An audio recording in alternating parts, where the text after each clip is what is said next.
بسم الله الرحمن الرحيم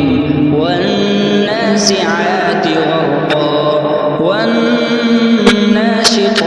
نشطا والسابحات سبحا فالسابقات سبقا فالمدبرات أمرا يوم ترجف الراجفة تتبعها الرادفة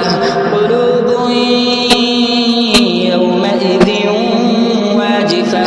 أبصارها خاشعة يقولون أئنا لمردودون في الحافرة أئذا كنا عظاما نخرة قالوا تلك إذا كرة خاسرة فإنما هي زجرة واحدة فإذا هم بالساهرة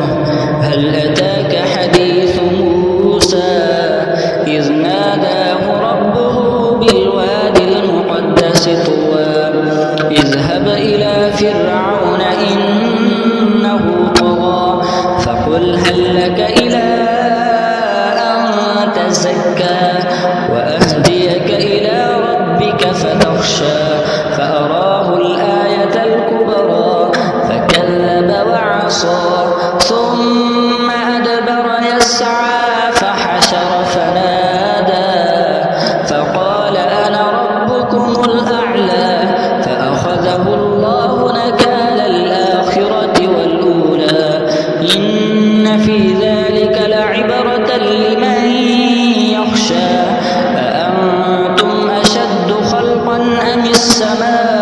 السماء بناها رفع سمكها فسواها وأغطش ليلها وأخرج ضحاها والأرض بعد ذلك دحاها أخرج منها ماءها ومرعاها والجبال أرساها متاعا لكم ولأنعامكم فإذا جاءت الطامة الكبرى يوم يتذكر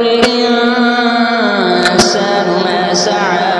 وبرزت الجحيم لمن يرى فأما من طغى وآثر الحياة الدنيا فإن الجحيم هي المأوى وأما من خاف مقام ربه ونهى النفس عن الهوى فإن الجنة هي المأوى يسألونك عن الساعة أيان مرساها فيما